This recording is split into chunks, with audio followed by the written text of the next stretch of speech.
ఒకప్పుడు అమ్మా తెలంగాణ అమ్మా అనేటువంటి ఒక పాట మీ నోటి నుంచి వచ్చిందని అంటేనే అమ్మా తెలంగాణ ఆకలికే కలగానమా అడుకున్న ముసలుడైనా సరే తెలంగాణ అంటే ఉడుకుడుకు రక్తం మరగాలి అట్లాంటి పాట ఉండేది. తేనె తట్టెలా తీయగుంటది కత్తి అంచున మెత్తగుంటది అమ్మా తెలంగాణమా కోటాది గానమా. ఏ తల్లి పుడితే ఏ తల్లి కడుపులో పుట్టినవో ఎక్కడ పుట్టినవో ఏడ నేర్చినవో కానీ నిజంగా తెలంగాణ రాష్ట్రాన్ని మొత్తం ఒక ఊపింది పాట. ఏమని పాడాలి నేను ఈ పాట ఎంతని చెప్పాలి గుండె గాయాల కోసం. మొట్టమొదటిగా అప్పుడు నాటి కాలంలో ఉన్నప్పుడు కానీ అన్నలు అనేది చాలా పాపులర్, మావోయిస్టులుగా అన్నలు అనేది. అలా చూద్దామంటే భయపడే దొరలో దిక్కు పోలీసులో దిక్కు ఎటు చూసి నిర్బంధం ఉండేది కదా. నీకు ఆలోచన ఎందుకు వచ్చింది? ఫస్ట్ అన్నల ఆలోచన నీకు ఎందుకు మైండ్లోకి వచ్చింది? అంటచబుల్ తెలుసు, నాకు అవమానం ఏందో తెలుసు, పేదరికం తెలుసు, దరిద్రం తెలుసు, కన్నీళ్ళు తెలుసు.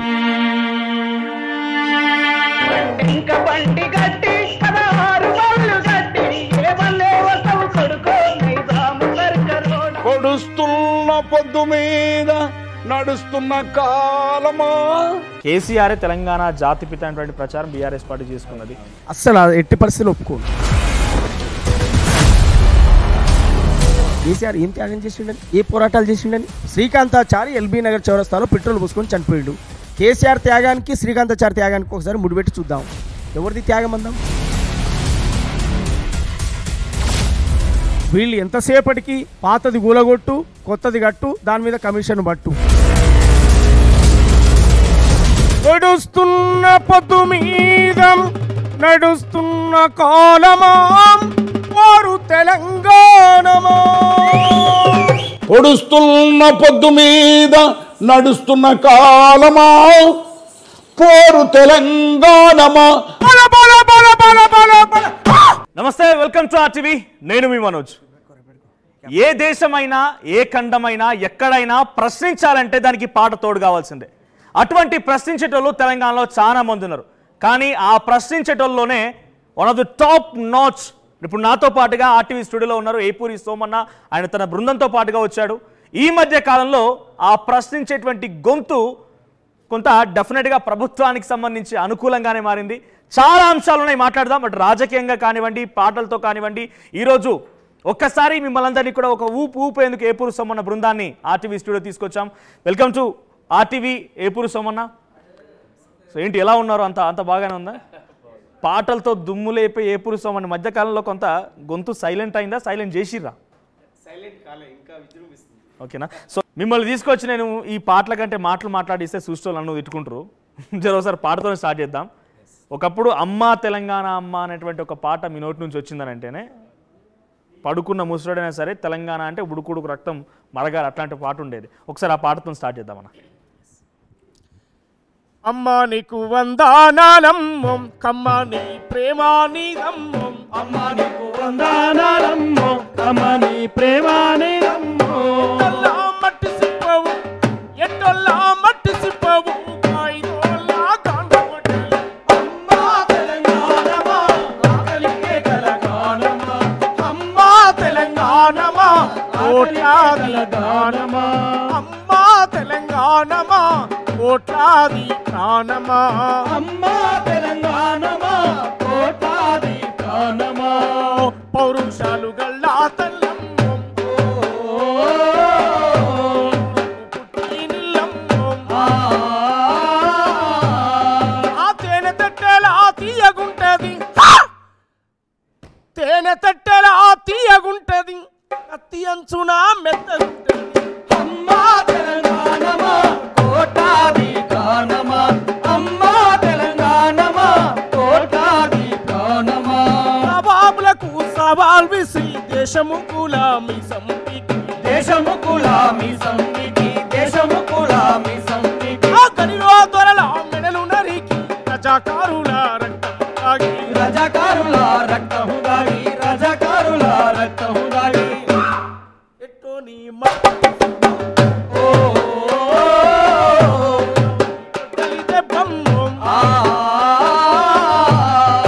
పటేల్ సైన్యముతో పందెమాడిన పటేల్ సైన్యముతో పందెమాడిన ప్రపంచ చరిత్రలో నెత్తుటి అమ్మా తెలంగాణ తెలంగాణమా కోట్లాది ప్రాణమా అమ్మా తెలంగాణమా కోట్లాది ప్రాణమా కొమరం భీమును కలిసి మొక్కేటి కేసాపూరు జాతర చూడు కేసాపూరు జాతర చూడు కేసాపూరు జాతర చూడు కలిగిన సీతకు మొండి రామునికి బంధం కలిపే భద్రాచలము బంధం కలిపే భద్రాచలము బంధం కలిపే భద్రాచలము ఓ శివ శివ అంటూ ఒక్క పొద్దుడిసే విములాడ రాజన్న రూపం చూడు వెములాడ రాజన్న రూపం చూడు వెములాడ రాజన్న రూపం చూడు పాయలై విడిపోయే గంగా ఏడు పాయల జాతర చూడు ఏడు పాయల జాతర చూడు ఏడు పాయల జాతర చూడు తురలకు బిడ్డలనిచ్చే సమ్మక్క సారక్క జాతర చూడు సమ్మక్క సారక్క జాతర చూడు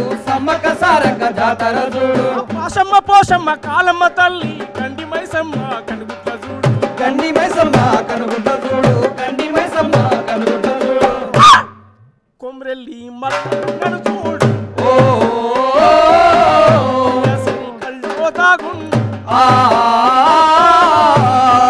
కోటి దేవుండ్లకు దీపం పెట్టినం ఆ కోటి దేవుండ్లకు దీపం పెట్టిన తెలంగాణ తల్లిని చూడు అమ్మా తెలంగాణమా కోట్లాది ప్రాణమా అమ్మా తెలంగాణమా కోట్లాది ప్రాణమా ఆ తెలంగాణమా కోట్లాది ప్రాణమా అమ్మా తెలంగాణమా కోట్లాది ప్రాణమా అమ్మా నీకు వందనాలం ఓ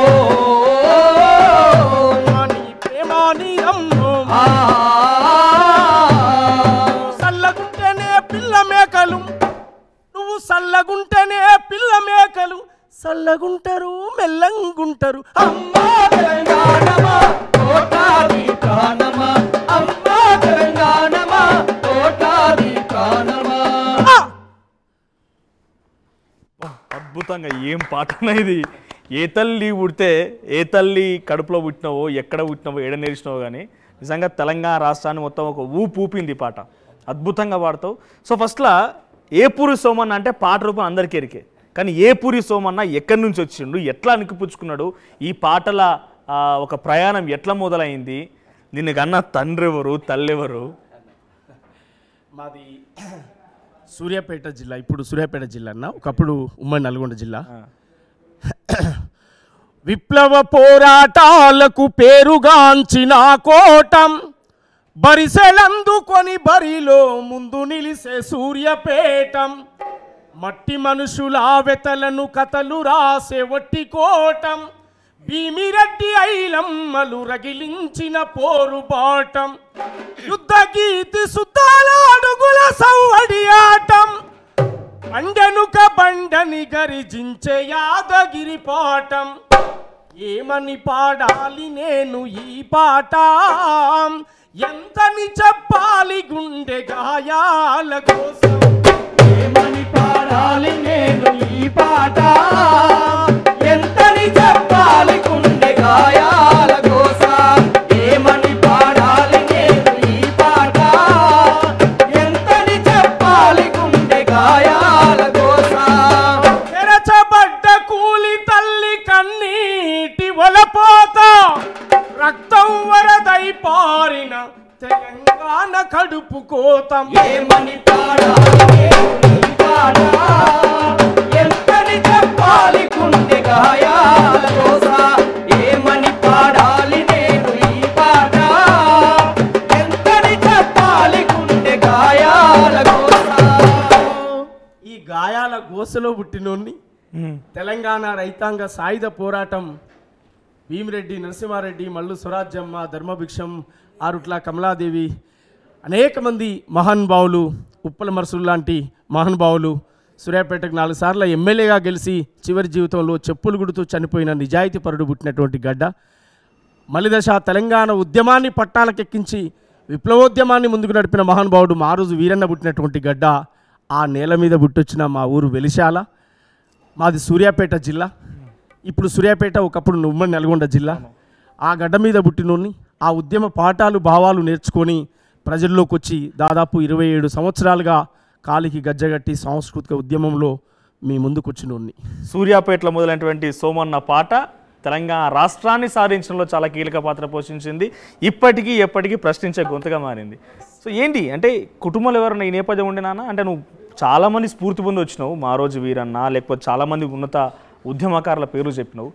ఒకప్పుడు చిన్నప్పుడు ఊళ్ళో ఉండానంటే ఉదాహరణకి మనం పాతకాలం జనరేషన్ చూసినా కూడా బర్రలగాయనో గొర్రెలగాయనో గాడికే అయిపోయేది, కానీ పెద్ద పెద్ద చదువులు చదవలే, ఈ కవిత్వాలు నేర్వలే, భావాలు రాయలే, పద్యాలు రాయలే. ఎవరో మహానుభావులు గద్దరు లాంటి వాళ్ళు తప్ప కొంతమందికే సాధ్యం కాలేదు.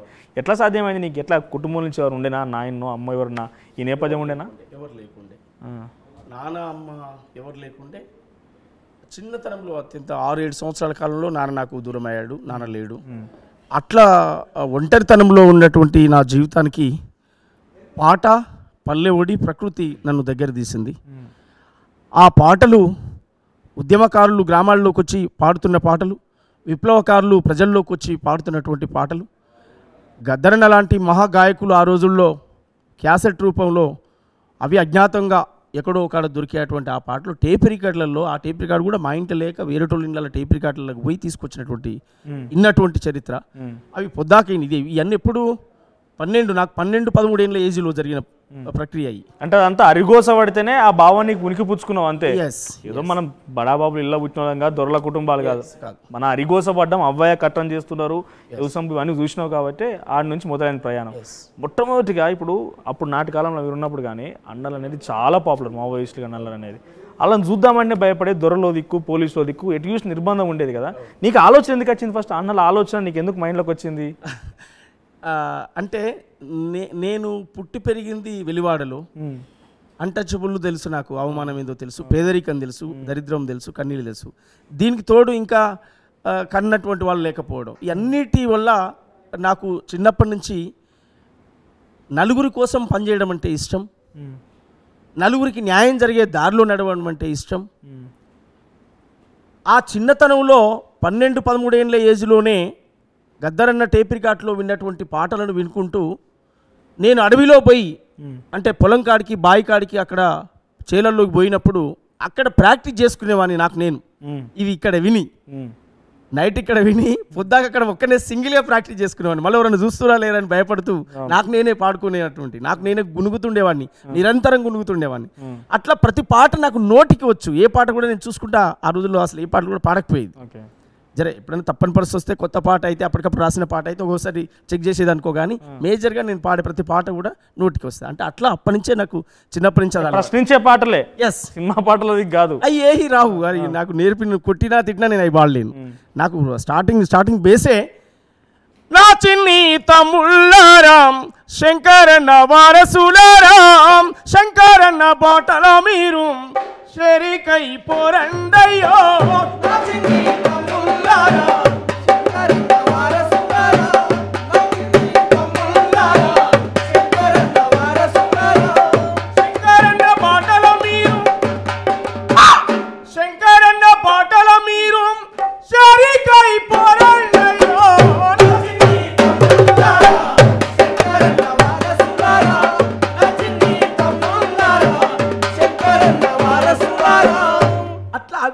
ఆ రోజులోనే నేను ఈ పాటలు విన్నటువంటి వాడిని. వందనమో వందనమమ్మో నా సెల్లేల స్వర్ణమ్మం, బంధుకూల వందనమమ్మ, పక్క రైతుల వందనమమ్మ, సిన్ని పూనెల వందనమమ్మ,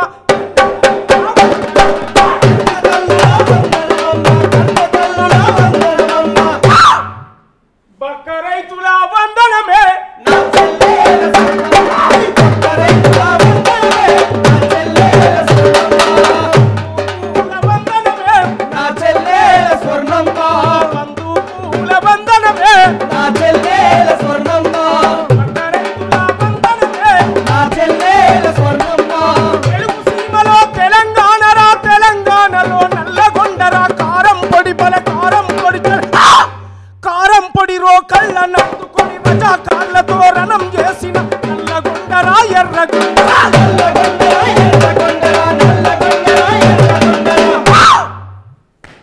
నల్గొండ సెల్లలే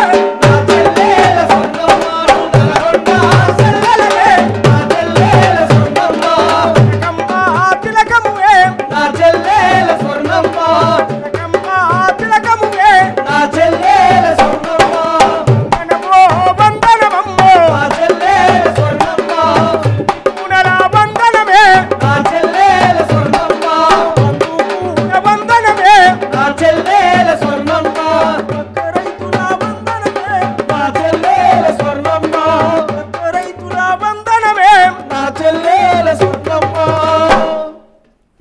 పాటలు క్యాసెట్ రూపంలో వేసుకొని వింటున్నటువంటి కాలం.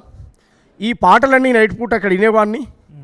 పశువుల కాడికి పోయి బాయి కాడికి పోయి ఒక్కనే సింగిల్గా ప్రాక్టీస్ చేసుకునేవాడిని. మళ్ళీ వచ్చి సాయంత్రం పూట గ్రామాల్లో స్నేహితులు ఫ్రెండ్స్ ఉంటే వాళ్ళ ముందు పాడేవాడిని. బాగుందని చెప్పి చప్పట్లు కొడితే సంతోషంగా ఉండేవాడిని. బాగలేదంటే ఎలా పాడితే బాగుంటుందని చెప్పి నేర్చుకునేవాడిని. అట్లా నా తపనంతా పాట వైపు ప్రయాణించడమే జరిగింది జీవితం మొత్తం కూడా. ఏ రోజు ఇంకో వేరే వ్యాపారం చేద్దామా, వేరే బిజినెస్ చేద్దామా, ఇంకేమైనా వర్క్లోకి వెళ్ళిపోదామా, లేదా ఎవరికైనా జాబ్ కుదురుదామా, నా లైఫ్లో ఇలాంటి ఆలోచనే రాలే. బతికితే గాయకుడిగా బతకాలి, జీవిస్తే అలా ఉండాలి, పోయినా ఎవరు అంటే తను ప్రజా గాయకుడు అనే పేరే ఉండాలి తప్ప నా జీవితంలో ఇంకోటి రావద్దు అని కలలు కానీ వచ్చినటువంటి వాళ్ళు. కానీ ఈరోజు ఏ పురుషమన్నా వ్యాపారం చేసి డబ్బులు సంపాదించి కార్లు బిల్డింగ్లు కొనలే, కానీ కొన్ని కోట్ల మంది యొక్క మనసుని అయితే నువ్వు సంపాదించుకున్నావు. వ్యాపారం చేస్తే నీ కుటుంబం బతుకుతుంది, లేక 10 మంది బతుకుతారు. ఉద్యోగం చేస్తే 9 నీ కుటుంబం బతుకుతుంది. కానీ ఈరోజు నీ పాటతో పక్కన నాకే నువ్వు ఆడి పాడుతుంటే సెగ తగులుతుంది ఇట్లా. సో అప్పుడు మీరు పాడుతున్న టైంలో మీరు టేప్ రికార్డులో ఇని కానివ్వండి, లేకపోతే ఉద్యమాల పాటలు ఇని పాడుతున్నారంటే, సరే కొంతమంది పెద్దలు చెప్పిన కథలు కానీ అప్పుడే సినిమాలు, మన మావోయిస్టుల సినిమాలు చూస్తే ఆ పుస్తకం చూసినా, ఎర్రజెండా కనిపించినా పోలీసు ఎటువైపు నుంచి వచ్చి దొరకబట్టి అరెస్ట్ చేస్తుండే. సో ఎంత సీక్రెట్గా మెయింటైన్ చేసినావు అంటే నువ్వు ఆ ప్రభావితమైనవు కదా. అటువంటి బెదిరింపులు, అటువంటి నీకు హెచ్చరికలు ఉండేనా ఎప్పుడన్నా? 3 నెలలు 90 రోజులు నల్గొండ జిల్లా జైల్లో గడిపిన, 15 సంవత్సరాలు కోర్టు చుట్టూ తిరిగిన, సూర్యాపేట కోర్టు చుట్టూ 15 సంవత్సరాలు పట్టింది ఒక కేసు కొట్టేయడానికి. దాదాపు వరంగల్ సెంట్రల్ జైల్లో దాదాపు 15-20 రోజులు వేసిండ్రు. ఇవన్నీ 2004లో జరిగిన ఇన్సిడెంట్స్లు. ఓకే, చర్చలు ఫెయిల్యూర్ అయిన తర్వాత ఉద్యమం నిర్బంధ కాలం వచ్చి ఎక్కడ దొరుకుతున్న అక్కడ అరెస్ట్ చేస్తున్న కాలం, కాల్చి చంపేస్తున్న కాలం. నేను కూడా చనిపోయేవాడిని. గద్దరన్న నన్ను కాపాడాడు ఆ రోజుల్లో. గద్దరన్న కాడికి పోయి నేను భూదేవి నగర్ వెంకటాపురం ఆ ఏరియాకి పోయి గద్దరన్న ఇంటికి పోయి కలిసినప్పుడు నేను ఇంటికి పోగానే తను కూడా భయపడ్డాడు. ఎందుకు వచ్చావు ఏంటి అని సీరియస్గా మాట్లాడాడు. అంటే నిర్బంధం ఇలా ఉంది, నువ్వు ఇక్కడ ఎందుకు వచ్చావు, అసలు ఏం జరుగుతుందనేది ఆయన కూడా కొంత ఆందోళన గురైన పరిస్థితి ఉండే. నేను విషయం అంతా ఎక్స్ప్లెయిన్ చేసినాక దగ్గర తీసి ఇక్కడే ఉండు, నువ్వు బయటకు పోతే చంపేస్తాను నేను అని చెప్పి నన్ను ఒక 2 నెలలు 3 నెలలు తన ఇంట్లో పెట్టుకొని. ఏం సంఘటన అంతగానం దారి తీసి ప్రమాదాన్ని తీసుకొచ్చి? ఇవే అప్పుడు చర్చలు ఫెయిల్యూర్ అయినాయి. అవును, అంటే మేము చర్చల కంటే ముందు దాంట్లో యాక్టివ్ అయి తిరిగినాం కదా. చర్చలు ఫెయిల్యూర్ అయిన తర్వాత ఎవరెవరు ఉండని చెప్పి ఎంక్వైరీ చేయడం స్టార్ట్ అయిన తర్వాత నా మీద నిర్బంధం సీరియస్ స్టార్ట్ అయింది. అంటే లీగల్గా తనే తిరుగుతాడు, బయట ఇక్కడ ఉంటాడు కనుక ఈయనకు బయట అండర్ గ్రౌండ్ ఉన్న వాళ్ళతో సంబంధాలు ఉంటాయని చెప్పి ఆ రోజుల్లో ఆ టార్చర్ స్టార్ట్ అయింది. అంటే ఇటువంటి భావాజాలం ఉన్న వాళ్ళు డెఫినెట్గా ఈ బయట ఈ దొరల రాజ్యంలో ఈ ప్రభుత్వంలో మనం చేయలేమని చెప్పి బంధువు బట్టి లోపలికి పోతారు కదా. అసలు ఆలోచన రాలే నీకు ఎప్పుడు? నాకు అలాంటి ఆలోచనలు కూడా వచ్చినాయి. అది పంచుకున్న వాళ్ళక్కడ పంచుకున్నాను. కానీ ఒక సాంస్కృతిక ఉద్యమ కళాకారుడిగా నీ పాత్ర ప్రజల్లో ఉండాలి తప్ప లోపల కాదు అనేటువంటి మాటలు కూడా విని నేను బయటనే ఉన్నాను. ఓకే, అలా జరిగింది. అటువంటి ఆలోచన టైంలో ఏమనిపించింది ఇంట్లో చుట్టుపక్కల వాళ్ళకి కానీ దోస్తులకు కానీ ఇంకెవరికి? ఏమీ అనిపించలేదు. జీవితం సరే ఇప్పుడు మారుతున్న పరిస్థితుల దృష్ట్యా, ఆలోచన దృష్ట్యా ఇప్పుడు ప్రజల పాట పాడాలి, ప్రజల బాణి వినిపించాలి. సేమ్ టైం కాలం కలిసి వచ్చే అవకాశాలు వస్తే నాలాంటి ఎంతోమందిని చట్టసభల్లోకి తీసుకెళ్ళాలి. బాబాసాహెబ్ అంబేద్కర్ ఐడియాలజీకి వచ్చిన తర్వాత ఓటు అనే ఆయుధం ఏంటిది అని తెలుసుకున్న తర్వాత కానీ నాలో మార్పు వచ్చింది. అంతకుముందు నాకు ఎర్రస్తూపం కనపడితేనే ఆనందం. నా పేరు కూడా కామ్రేడ్ ఏపూరు సోమన్న అని ఉంటే ఎంత బాగుండు అనుకునేవాడిని కదా. ఆలోచనతో వచ్చినటువంటి వాడిని. అందువల్ల అప్పుడు కుటుంబం, ఫ్యామిలీ ఎవరు కనపడరు ఆ సిచ్యువేషన్లో ఉన్నప్పుడు. అందువల్ల నేను ఇలా ఒకవేళ కాంగ్రెస్ పార్టీలో రాజకీయంగా కొనసాగుతున్నప్పటికి కూడా నాకు తిరుగుబాటు ధోరణి, విప్లవ ధోరణి అనేది నా ప్రాణం. అది నాకు బాల్యంలో నాకు అబ్బినటువంటి ఇది. అది నా దాంట్లో బాడీలోకి వెళ్ళి పోదు. అది అట్లని కాంగ్రెస్ పార్టీ అద్భుతంగా ఇవాళ డెమోక్రసీని, భారత రాజ్యాంగాన్ని గౌరవిస్తూ బాబాసాహెబ్ అంబేద్కర్ ఐడియాలజీని ప్రజల్లోకి తీసుకుపోయే ప్రయత్నం ఇవాళ రాహుల్ గాంధీ నాయకత్వంలో జరుగుతూ ఉంది. సామాజిక న్యాయానికి పెద్దపీట వేశారు. ఇవాళ బహుజన మా బతుకెన్నడు మారు అని మేము పాటలు పాడాం. 42% ఇవాళ బీసీలకు రిజర్వేషన్ వచ్చింది. 30 ఏళ్ళుగా ఎయిర దండోరా నా మాదిగన్నల దండోరా అని చెప్పి రోడ్ల మీద ఉద్యమాలు చేసినాం. ఇవాళ రేవంత్ అన్న ప్రభుత్వం వచ్చిన తర్వాత ఎస్సీల ఏబిసిడీల వర్గీకరణ అమలు చేసింది. ఇవన్నీ కొన్ని చారిత్రాత్మకమైన కార్యక్రమాలు వచ్చినప్పుడు నాలాంటి వాళ్ళం సపోర్ట్ చేయకుండా ఇది నిజంగా ప్రజల్లోకి తీసుకుపోకుండా ఉండలేం. కానీ సోమన్న బేసిక్గా మీలాంటి వాళ్ళు కానీ, లేకపోతే సామాజిక ఈ స్పృహ కలిగిన వాళ్ళు, కళాకారులు, కామ్రేడ్లు అని చెప్పేటువంటి ఈ పదం అంతా కూడా ఈ ఫ్యాసిస్టు ప్రభుత్వాలకి, ఈ ఒక కుటుంబ పాలనకి వ్యతిరేకమే కదా. నీకు ఎట్లా వచ్చింది మళ్ళీ రాజకీయం? కాంగ్రెస్ పార్టీకి పోయింది, గతంలో చాలా పార్టీలో తిరిగినావు. గద్దరన్నే స్ఫూర్తి. అవునా? మా గద్దరనే స్ఫూర్తి. ఏం చెప్తుండే అన్న? ఆయన క్లారిటీగా చెప్పాడు, ఈ దేశంలో బుల్లెట్ ద్వారా ఏం చేయలేం. నేను ప్రాక్టికల్గా చెప్తున్నాను, నాది నేను ప్రాక్టికల్ ఎలా చెప్తున్నాను, ఇగో కాన్సరామ్ చేసి చూపించాడు, బ్యాలెట్ అనే పదం చూపించాడు. నేను ప్రాక్టికల్ చేసి చూసి చెప్తున్నాను. నేను బాబాసాహెబ్ అంబేద్కర్ ఇచ్చినటువంటి ఓటు హక్కు ద్వారా ఇక్కడ రాజ్యం సాధించవచ్చు. మనం బుల్లెట్ పట్టుకోవడం ద్వారా రక్తపాతమై మన జాతులు మన వర్గాలు పీడన లేకుండా చనిపోవడమే పరిష్కారం అయితే తప్ప సమస్య పరిష్కారం కాదు. ఆ దాఖలాలు కనపడట్లేవు ఎక్కడ కూడా. అందువల్ల మనం బ్యాలెట్ వైపు పోవాలనేటువంటి ఆలోచన నేను గద్దరన్న నుంచి నేర్చుకున్నది. నేను కాన్సీరామ్ జీవితం స్టడీ చేసి నేర్చుకున్నది. నేను బాబాసాహెబ్ అంబేద్కర్ జీవితాన్ని స్టడీ చేసి నేర్చుకున్నాను. ముఖ్యంగా ప్రధానంగా అన్నిటికంటే కూడా ఇండియాలో ఏం చేయాలని చెప్పి కులం వర్గం రెండు పోరాటాలు జమిలి పోరాటాలు నడవాలని చెప్పిన మారోజు వీరన్న ఐడియాలజీని చదువుకునేటువంటి వాళ్ళం కనుక ఆ క్రమేపీ వస్తున్న క్రమంలో 2004 వరకు ఒక ఆ ఐడియాలజీ ఉన్నటువంటి మేము ఆ 4 తర్వాత మాలో మార్పు వచ్చింది. సామాజిక విప్లవోద్యమాలు నడవడం, సమాజంలో కుల సంఘాలు నడవం, అస్తిత్వ పోరాటాలు నడవడం, హక్కుల పోరాటాలు నడవం, ఈ అన్నిటి కోసం మా గొంతును గలంగా విప్పడం మేము పనిగా పెట్టుకున్నాం. ఆ ప్రజా ఉద్యమాల్లో ఎప్పుడైతే వచ్చామో మా తండాల మా రాజ్యం, మా ఓట్లెంతో మా శాతం మాకు కావాలి, మా వాటా మాకు కావాలి, జనాభా ప్రాతిపదికన మా హక్కులు మాకు ఉండాలి, ఈ నినాదం తెర మీదకి రావడం ద్వారా మా లైన్ అంతా ఇటువైపు అయిపోయింది. ఎస్, ఖచ్చితంగా మనం ఇక్కడ ఉండాలి, మనం అడవుల్లో పోయి చనిపోవడం కాదు, గ్రామాల్లోనే ఉండాలి, గ్రామాల్లో జరిగే అన్యాయాలను ఎదిరించాలి, అక్రమాలను ఎదిరించాలి, బాబాసాహెబ్ అంబేద్కర్ ఇచ్చిన ఓటక్కును ఉపయోగించుకునే ఇవాళ రాజ్యంలోకి వెళ్ళాలి అనేటువంటి ఒక కాన్సెప్ట్తో మేము ఇటు మళ్ళాం. రైట్, మాటైనా పాటన ఏ పురుషం మనకి పెట్టింది పేరు. కానీ ఒకసారి మనం మారోజు వీరన్న పేరు తీసుకున్నాం కాబట్టి బహుజన ఉద్యమాలన్నా తెలంగాణ ఉద్యమాలన్నా డెఫినెట్గా మారోజు వీరన్న గుర్తు చేసుకోవాల్సిందే. ఒకసారి నువ్వు పాడిన పాట మారోజు వీరన్న గురించి ఒక 2 లైన్లు మంచిగా గుర్తు చేసుకుని పాడుకుందాం. బహుజన విప్లవ కెరటం మారోజు వీరన్న, అనగారిన ప్రజల గుండె తరువే మాయ.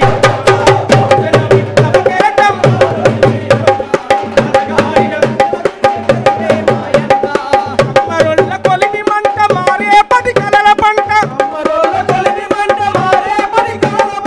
అగ్రకుల మనువాదుల గుండెల్లో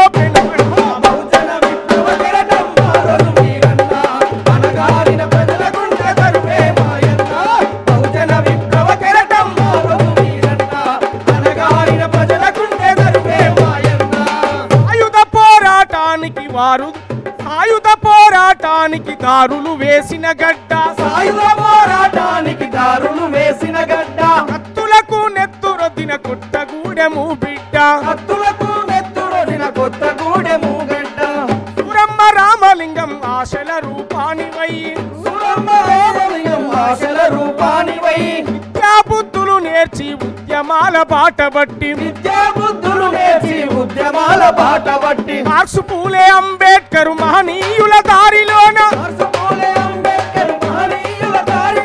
మరో పోరు నిర్మాణం సిద్ధాంతం రాసినాడు. బహుజన విప్లవ కెరటం మారోజు వీరన్న, అనగారిన ప్రజల గుండె తరువే మాయన్న. బహుజన విప్లవ కెరటం మారోజు వీరన్న, అనగారిన ప్రజల గుండె తరువే మాయన్న. ఇది వీరన్న గురించి నేను చెప్పినటువంటి పాట. ఆయన జీవిత చరిత్ర అంతా అందులో పొందుపరిచి రాశాను. ఆయన త్యాగాన్ని చెప్పాను. ఏ పాట చెప్పినా ఏ మాట చెప్పినా వీరన్న లైన్ లేకుండా, వీరన్న పాట లేకుండా నా పాట ఉండదు, రాదు. ఎందుకంటే ఆయన నాకు పునాది. గద్దరన్నను చూడకుండా దూరంగా ఉండి నేను శిశువునయ్యాను, కానీ వీరన్న గ్రామాల్లోకి వస్తే వీరన్న పాడుతుంటే మాట్లాడుతుంటే విన్నాను, నేను లైవ్లో చూశాను ఆ చిన్నతనంలో. నిజంగా అటువంటి వాళ్ళ చరిత్ర, అటువంటి వాళ్ళ యొక్క ప్రయాణం, ఆ ఉద్యమ స్ఫూర్తి మీ పాటల్లో నుంచి, అది ఎవరైనా కానివ్వండి, కళాకారుల పాటల నుంచి బయటకు రాకపోతే ఆ చరిత్ర అక్కడితో ఆగిపోతుంది. ఎందుకంటే ఇప్పుడున్నటువంటి ఫ్యాసిస్ట్ ప్రభుత్వాలు కానివ్వండి, ఒక ఎజెండాతో కార్పొరేటీకరణ ప్రభుత్వం అంతా కూడా, ఆ కార్పొరేటీకరణ ప్రభుత్వంలో వాళ్ళ చరిత్ర చెప్పుకోవడం వల్లే మన రకంగా కొంతమంది అంటే మనకి ఒకప్పుడు ఇట్లుండే, ఇటువంటి జీవితం అనుభవించడం అనేది గుర్తుపట్టాల్సి వస్తుంది. సో ఇటువంటి అమరులు ఎంతోమంది ఉన్నారు కదా. తెలంగాణ అమరుల గురించి కూడా మన పోరాటాలు ఉన్నాయి. ఒక్కసారి తెలంగాణ ఉద్యమంలో నీ నేపథ్యం, గద్దరన్నతో అసోసియేట్ అవ్వడం అన్నీ మాట్లాడదాం. ఒక్కసారి మనం డెఫినెట్గా అమరవీరులను గుర్తు చేసుకోవాలి కాబట్టి ఒక్కసారి అమరవీరులను గుర్తు చేసుకుందాం అన్న. పాటకు సలామో, ఆటకు సలామో, మాటకు సలామో, ఉద్యమ పాటకు సలామో, పాటకు సలామో, ఆటకు సలామో, ఆటకు సలామో, ఉద్యమ పాటకు సలామో, ఏలకు సలామో, తెలంగాణకు సలామో, నేలకు సలామో, తెలంగాణకు సలామో, ప్రజల కోసం ప్రాణమిచ్చిన వీరులకు సలామో, వీరవనితలకు సలామో, పాటకు సలామో.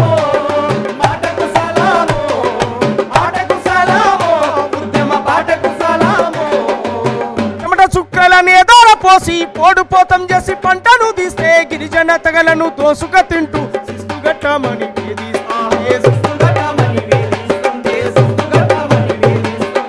ఒక తీరపై కత్తులు దూసి కథనానికి సిద్ధమైన అమ్మలు సమ్మక్కకు సలామో సారక్కకు సలామో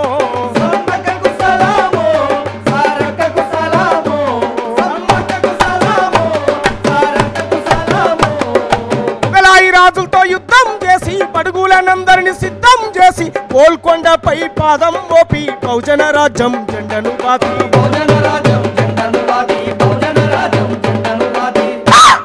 స్వయం పాలన సైరను ఊది సామాజిక న్యాయం పంచిన పాపన్నకు సలాము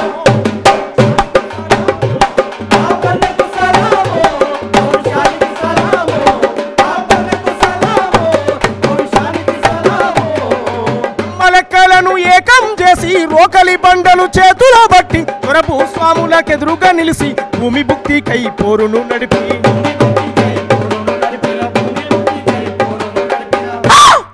ఆత్మగౌరవ పోరాటాలకు ఆయుధమెత్తిన వీరవనిత మన అమ్మకు సలాము అమ్మకు సలాము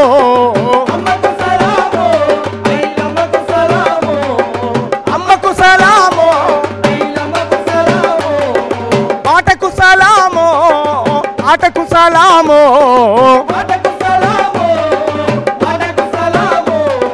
మాటకు సలామో ఉద్యమ బాటకు సలామో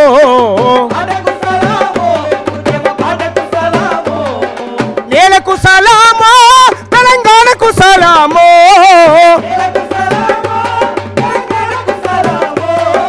ప్రజల కోసం ప్రాణమిచ్చిన వీరులకు సలామో బాటకు సలామో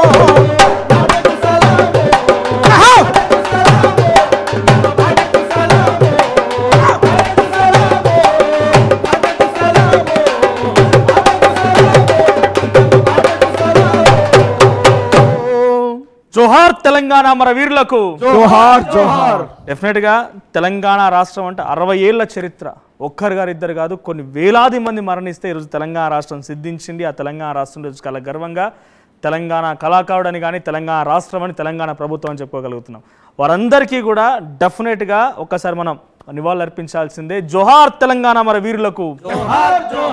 దాంట్లో ఏపూరు సోమన్ లాంటి కొన్ని వేలాది మంది ఉద్యమాలలో నిజంగా నాకు తెలిసి ఎన్నిసార్లు జైలుకు పోయిర్రో, ఎన్నిసార్లు తిండి తిప్పలు మాని స్టేజ్ల మీద ఎగిరిర్రో, ఇవన్నీ తలుచుకుంటే ఒక రకంగా మనకు ప్రత్యక్షంగా దాంట్లోకి వెళ్ళి అనుభవించిన వారు చూసిన వారు అడిగితే ఒక డైరెక్ట్గా కన్నీళ్ళు పెట్టుకుంటారు. ఒకసారి ఏపూరు సోమన్ అడుగుదాం. సోమన 60 ఏళ్ళ ఉద్యమం కదా, మలిదశ ఉద్యమంలో తెలంగాణ రాష్ట్రం సిద్ధించింది. మీరు చెప్తున్నటువంటి మారోజు వీరన్న కానీ గద్దరన్న కానీ అందరూ కూడా ఇప్పటి నుంచో పోరాడుతున్న 60 ఏళ్ళ నుంచి అని అంటే దాదాపు ఉన్న దాంట్లో ఒక 10 మంది 20 మంది ఉన్న అప్పటి నుంచి పోరాడిన వాళ్ళు.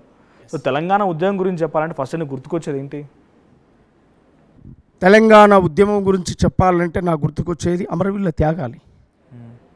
వారు మేము బతికున్నాం, ఇలా వారి గానాన్ని పాడుతున్నాం, వారి త్యాగాలను చెప్తున్నాం.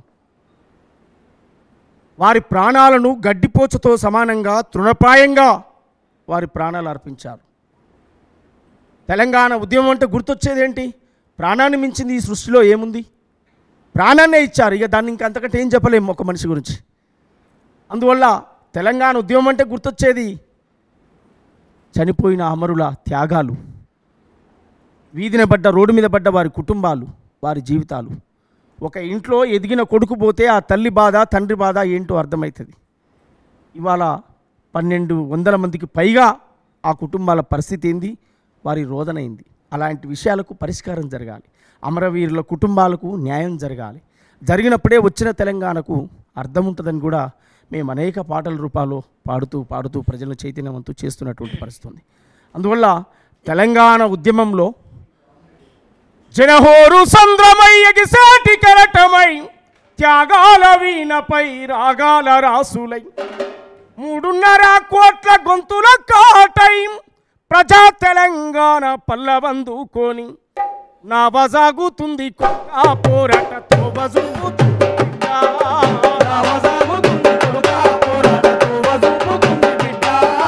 నా వజాగుతుంది కొడుకా పోరాటతో వజుగుతుంది బిడ్డ. బిడ్డ సాగుతుంది కొడుక పోరాట తోవ చూపుతుంది బిడ్డ పోరు సాగుతుంది కొడుక తెలంగాణ హోరు సాగుతుంది బిడ్డ హోరు సాగుతుంది కొడుక తెలంగాణ హోరు సాగుతుంది బిడ్డ అట్లా తెలంగాణ పిలుపునిచ్చినటువంటి వాళ్ళం. గద్దరన్న నాయకత్వంలో 100 కిలోమీటర్లు పాదయాత్ర చేసి తెలంగాణ నేలంతా కూడా చనిపోవద్దు బిడ్డలారా అని చెప్పినటువంటి సందర్భం. పోరాడి సాధించుకుందాం తెలంగాణను తప్ప మనం చనిపోవద్దు అనేటువంటి సందర్భాన్ని చెప్పాం. ఇవాళ తెలంగాణ రాష్ట్రం రావడానికి అమరవీరుల త్యాగాలే కారణం.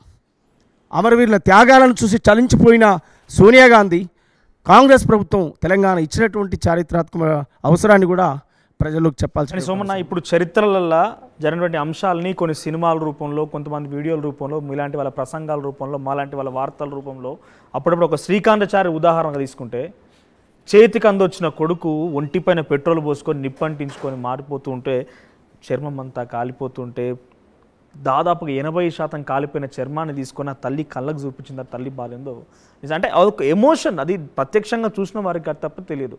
సో తెలంగాణ ఉద్యమంలో ఎటువంటి ముందడుగు పడ్డది, తెలంగాణ ఉద్యమంలో ఎటువంటి పాట ఆట ఉండేది, తెలంగాణ ఉద్యమంలో కళాకారులు ఏ రకంగా, అంటే అది ఇప్పుడు ఉదాహరణ తీసుకుంటే కాంగ్రెస్ పార్టీ ఒక సభ పెట్టిందని, అంటే కాంగ్రెస్ పార్టీ బీఆర్ఎస్ బీజేపీ సభ పెట్టిందంటే కళాకారులను పిలుచుకుంటారంటే వాళ్ళకు కొన్ని ఏర్పాట్లు ఉంటాయి. మంచిలు తాగడానికో, ఒక వేదికను, ఒక సభ, ఒక సమావేశం అని ఒక హంగామా ఉంటుంది. కానీ అప్పుడు వేదికలు ఎక్కడిది, ఎక్కడికి పోతే అక్కడ మనం కూర్చున్నదే వేదిక, పాట పాడిందే సభ, ఎక్కడుంటే అక్కడనే కదా. సో అటువంటి సందర్భాలలో ఎటువంటి పోరాటం జరిగింది, నీ పాత్ర ఏంది, నీ పాత్రకు నువ్వే చెప్పు. ఎందుకంటే తెలంగాణ ప్రజలకు తెలుసు ఎవరేం చేసిరు అనేది. దీంట్లో ఒక్కొక్కరి గురించి మనం డిఫైన్ చేసి మాట్లాడాల్సింది.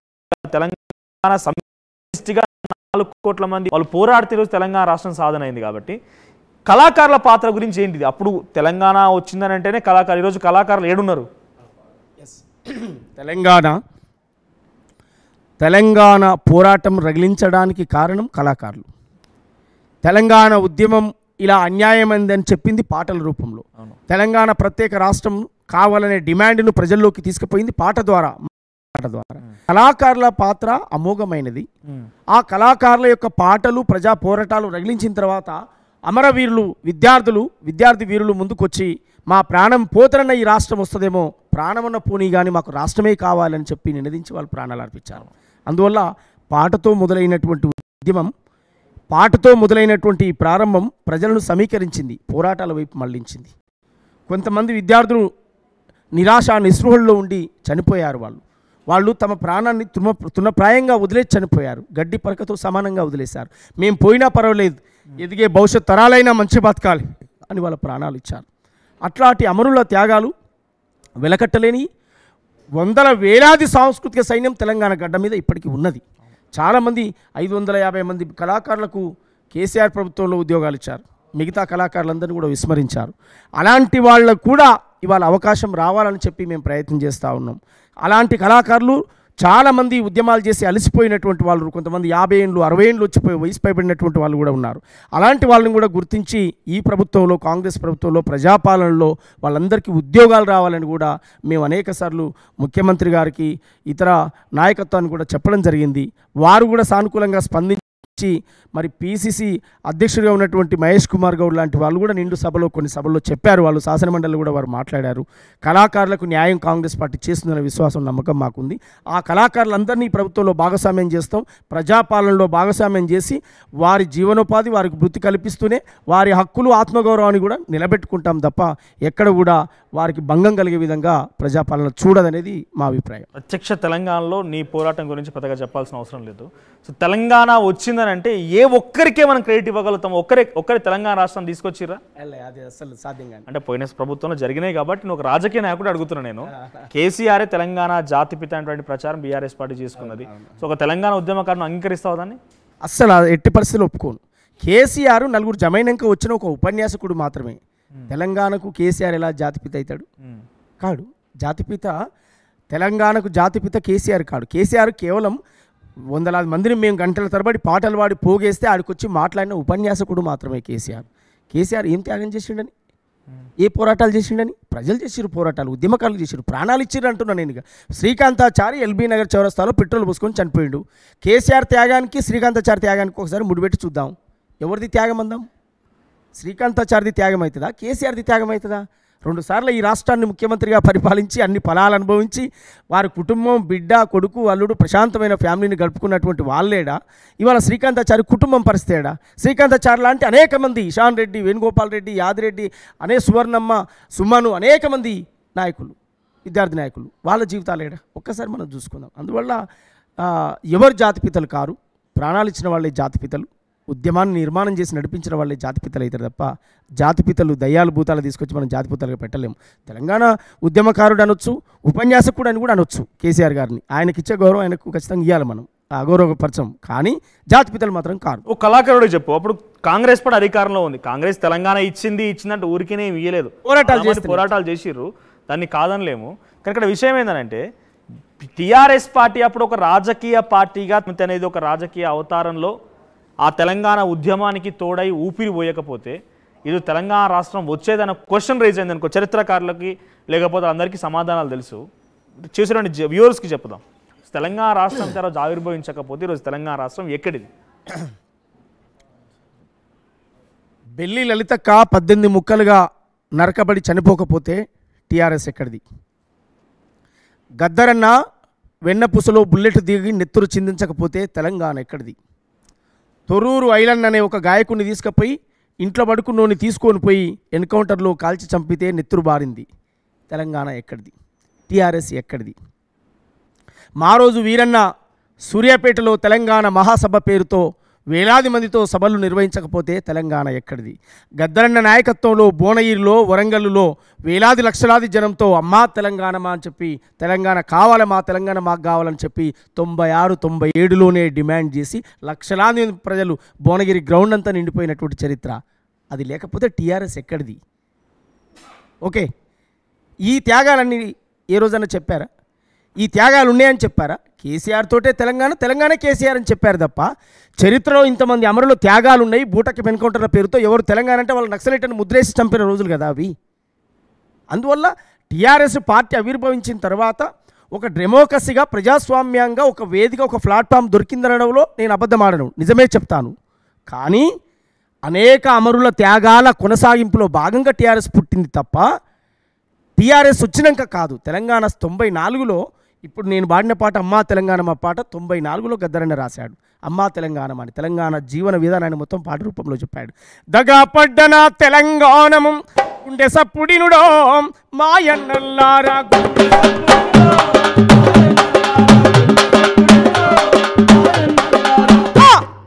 తెలంగాణములో బళ్ళే లేవు, ఉన్న బడులకు భవంతు లేదో, వానకాలము ఎండకాలము వారం రోజులు సెలవు దినాలే, చెట్ల కింద మా పోరగాళ్ళు నీడ తిరిగినట్టు తిరుగుతుంటారు, పోరెలు వస్తే పంతులు రాడు, పంతులు వస్తే పోరెలు రాడు,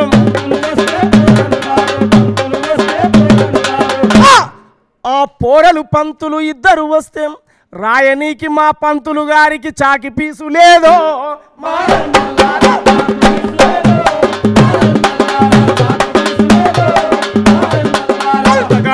బల్తగా పడ్డ చల్తగా పడ్డ నా తెలంగాణము గుండె సప్పుడినుడో ఆయన్నల్లారా, గుండె సప్పుడినుడో,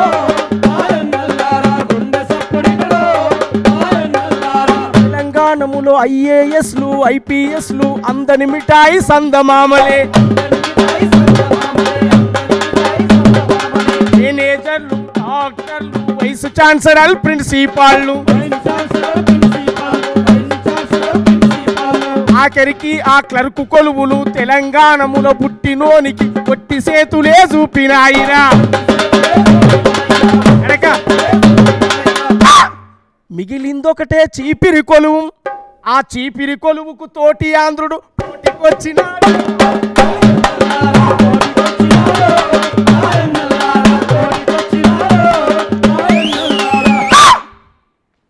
ఇది కదా జీవితం గద్దరన్న రాసింది.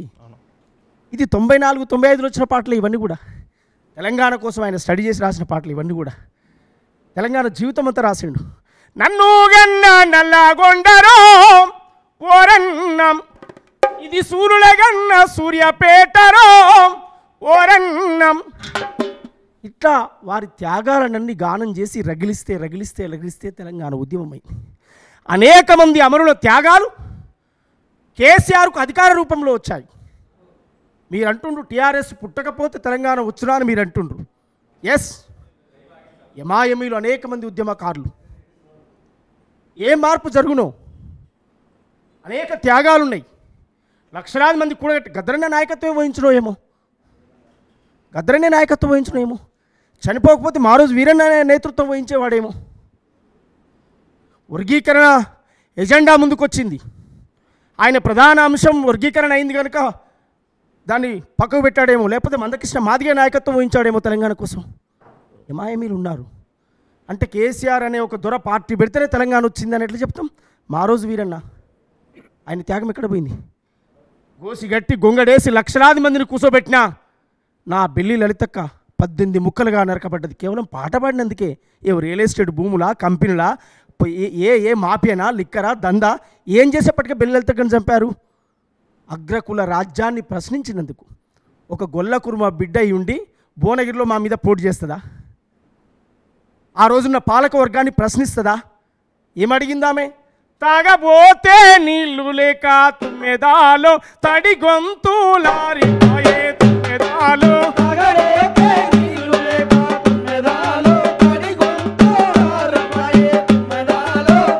అట్లా ప్రశ్న వేసింది ఆమె. మా తెలంగాణ మాకు కావాలని పాట పాడింది. అందువల్ల నేనేమంటున్నాను, టీఆర్ఎస్ పార్టీ పుట్టకపోతే తెలంగాణ వచ్చినా అని మీరు అంటారు. అమరుల త్యాగాలు ఈ పోరాటాలు ఎందుకు టీఆర్ఎస్ పుట్టిందా అని నేను అంటున్నాను. డెఫినెట్గా వీళ్ళ చరిత్ర కూడా ఉన్నది. కానీ ఇక్కడ మరి జాతిపితలు ఎట్లా? వాళ్ళు చెప్పుకుంటున్న ప్రచారం లక్షలాది మందిని కూడగట్టి పోరాటాలు నడిపిన వీరన్న జాతిపిత కాదా?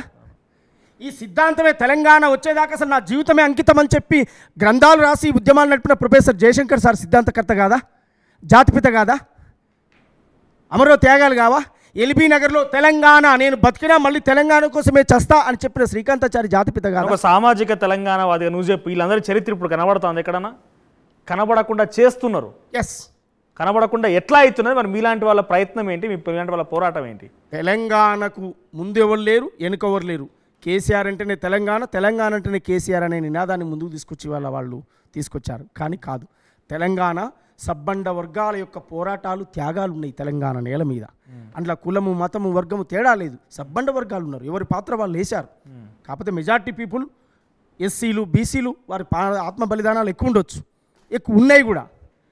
కానీ త్యాగాలు చేసింది ఒకరు, భోగాలు అనుభవించింది ఒకరు. అందుకే చాలా పాటలు, చాలా సాహిత్యంలో చెప్పాం మేము, చాలా రూపాల్లో చెప్పాం మేము. అందువల్ల మేము తెలంగాణ ఆ నినాదం వచ్చింది కనుకనే నేను అంత పెద్ద పదాలు వాడాల్సి వచ్చింది.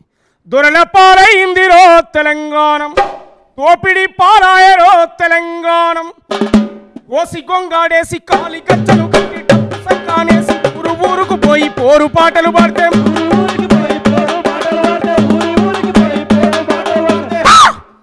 ఎవని పాలైందిరో తెలంగాణ, ఎవరేలుతున్నాడు రో తెలంగాణ,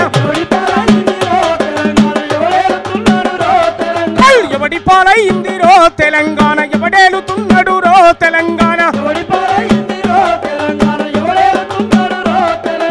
ఓసి గొంగాడేసి కాలి గజ్జను గట్టి ఆహా డప్పు సంకానేసి ఊరు ఊరుకు పోయి పోరు పాటలు పాడితే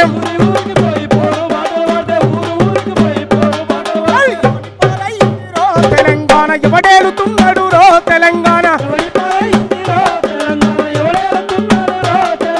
96లోన లొల్లి పెట్టినొల్లు ఆంధ్ర పాలకుల గల్ల పట్టినారు. ఓరుగల్లు సూర్యపేట పోరైలేస్ ఓనగిరి పేరయి మోగితే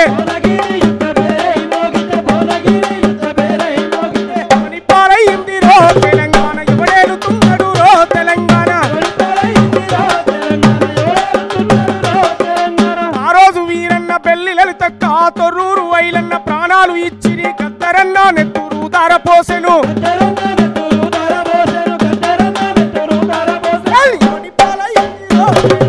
ఎవడేలుతున్నాడు రో తెలంగాణ.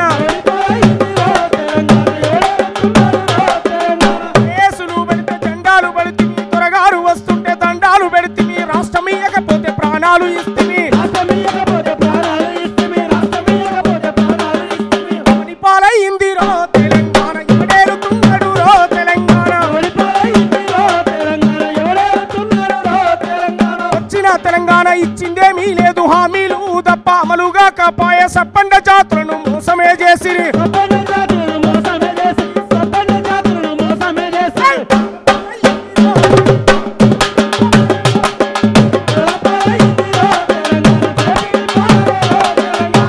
పాలైందిరో తెలంగాణ దోపిడి పాలాయరో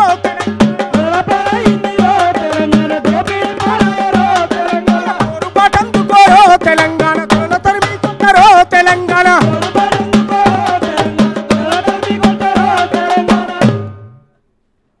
ఇది ఎందుకు రాశానంటే ఏ నాయకుడు స్పాన్సర్షిప్ ఇచ్చి నీకు 5-10 లక్షలు ఇస్తా బిడ్డ అంటే రాయాలి, పెన్ను పేపర్ పట్టుకొని నువ్వు పాటలు రాస్తావు కనుక ఈ పాట రాయి నీకు పదవులు ఇస్తా అంటే రాయలే. నా నరనరం నా రక్తం మరిగి రాశాను. మల్లన్న సాగర్ ముంపు గ్రామాల్లోకి వెళ్ళి రేవంత్ అన్న నాయకత్వంలో అక్కడ దీక్షలు చేస్తున్నప్పుడు ఆ గ్రామాలకు వెళ్ళినప్పుడు అక్కడ ప్రజలు అనుకున్న మాటను రాశాను. ఎవరు పాలైంది బిడ్డ ఈ తెలంగాణ, మా ఊరే పోతుంది, ఎవడేళ్తున్నాడు కొడుక, మేము నాగమైపోయినాం అని అక్కడ ప్రజలన్న మాటను నేను పాటగా రాశాను. వారి కన్నీళ్లను కష్టాలను అమ్మా మన ఊరు ఆగమైందే ఆగమైందే మల్లన్న సాగరులో మునిగిపోయిందే మునిగిపోయిందే మన ఊరు ఆగమైందే ఆగమైందే మల్లన్న సాగర్లో మునిగిపోయిందే మునిగిపోయిందే కున్న ఇల్లు పెట్టుకున్న గోడ నీడనిచ్చిన బాట నడిచి ఆ నీడనిచ్చిన చెట్టు నడిచి వచ్చిన బాట నీడనిచ్చిన చెట్టు నడిచి వచ్చిన బాట నీడనిచ్చిన చెట్టు నడిచి వచ్చిన బాట కండ్లల్లో ఊరంతా కదలాడుతుందే కదలాడుతుందే గుండెల్లో బాధంతా దిగమింగుకుందే దిగమింగుకుందే అమ్మా మన ఊరు ఆగమైందే ఆగమైందే మల్లన్న సాగర్లో మునిగిపోయిందే మునిగిపోయిందే మన ఊరు ఆగమైందే ఆగమైందే మల్లన్న సాగర్లో మునిగిపోయిందే మునిగిపోయిందే. ఇట్లా ప్రజలు ఎదుర్కొన్నటువంటి అనేక నిర్బంధ కాలాలు నీకు ఇక్కడ కరీంనగర్లో నడి రోడ్డు మీద దంపతులను నరికి చంపిన చరిత్ర, నేరేళ్ల దళితులపై ఇసుక లారీలు దొక్కించిన చరిత్ర, ఖమ్మంలో రైతులకు బేడీలేసిన చరిత్ర, ఇట్లా దళితున్నే ఈ రాష్ట్రానికి మొదటి ముఖ్యమంత్రిని చేస్తామని మాట తప్పిన చరిత్ర, మెజార్టీ పీపుల్ అయిన మాదిగలకు ఒక మంత్రి పదవి లేకపోవడం అవమానంగా భావించి, మహిళలకు మంత్రి పదవి లేకపోవడం అవమానంగా భావించి, 3 ఎకరాల భూమి డబుల్ బెడ్రూమ్ ఇండ్ల జాడే లేకపోవడం అవమానంగా భావించి, మాట్లాడుకునే స్వేచ్ఛ లేకుండా ధర్నా చౌకునే రద్దు చేస్తే తెలంగాణలో ప్రశ్నించే గొంతుకలు ఏంటి, ప్రజల కోసం పోరాడే గొంతెట్లా అని చెప్పి ఆ రోజు రాసినటువంటి పాటలు. వద్దు వద్దురా ఓదరో నీ పాలనొద్దురా మాదరా అవశంగాదురా ఓదరో నిన్ను మోయలేమురా మాదరా నిజామురాజుల కాశ్మీర చెవిన కలగలిపిత నీ పాలనాయన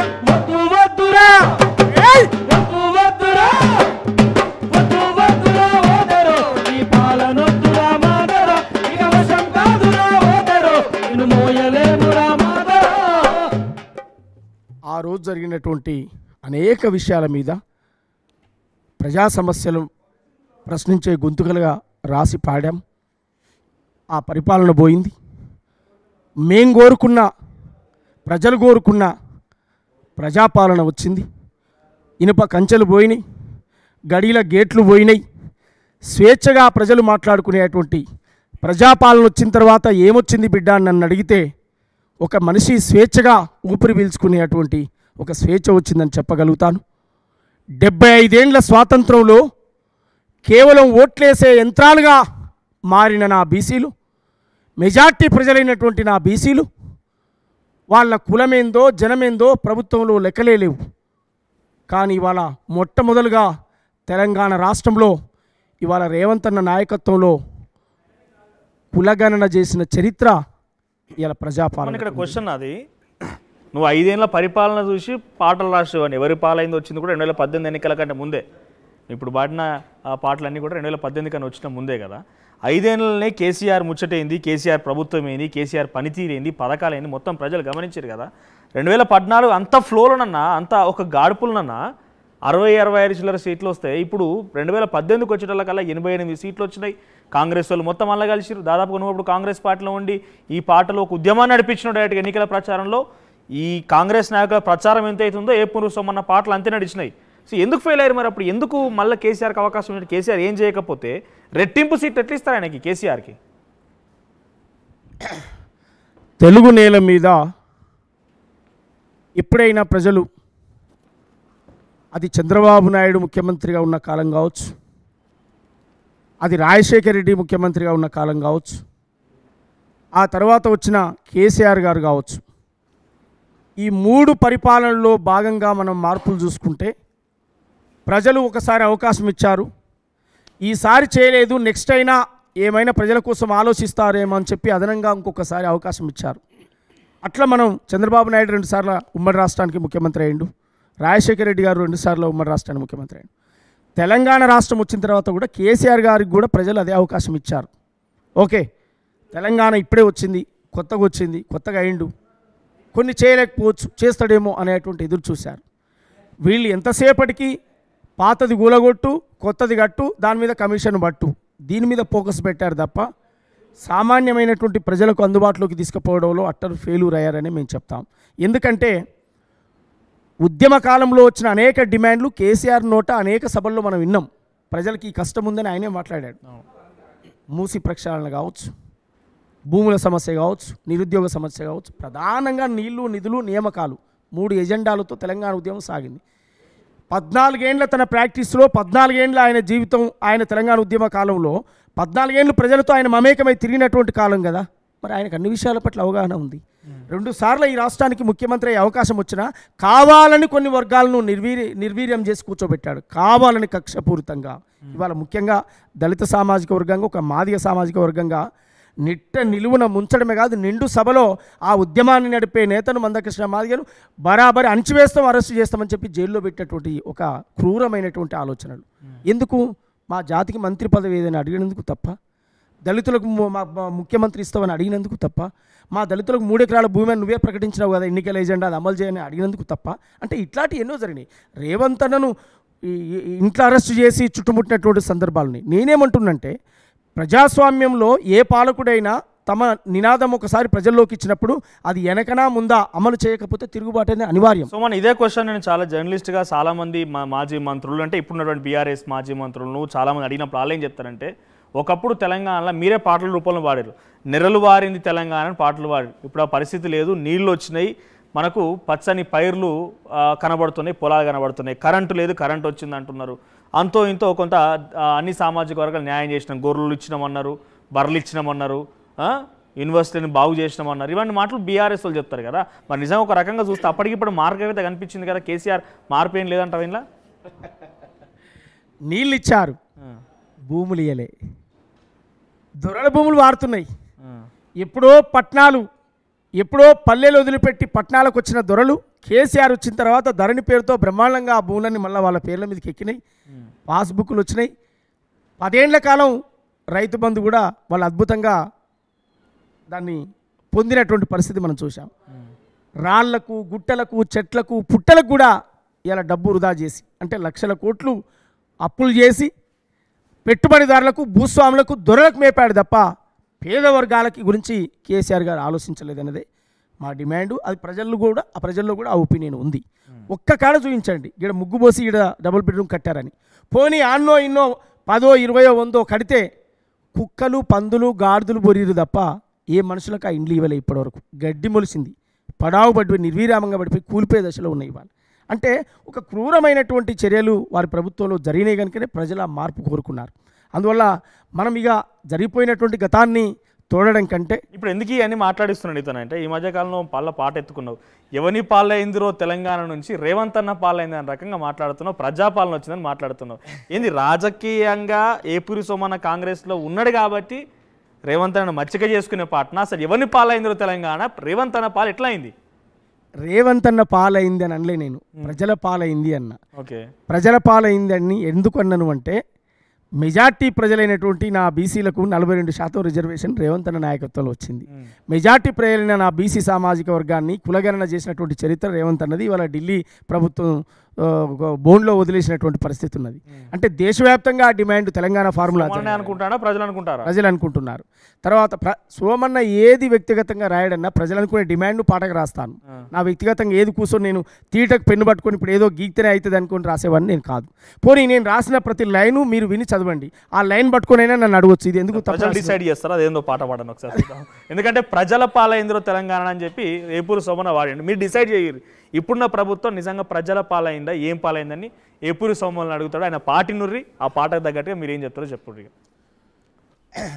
వర్గీకరణ వచ్చిందో మాదిగా పల్లెలకు ఉపకులాల వాడలకు, వర్గీకరణ వచ్చిందో మాదిగా పల్లెలకు ఉపకులాల వాడలకు, సంఘం హక్కు దక్కిందో మన జాతి బిడ్డలకు చదువుకునే తమ్ముళ్లకు, సంఘం హక్కు దక్కిందో జాతి బిడ్డలకు చదువుకునే తమ్ముళ్లకు, 30 ఏళ్ల ఆరాటం జాతి బిడ్డల పోరాటం, జాతి బిడ్డల పోరాటం, ఇది జాతి బిడ్డల పోరాటం.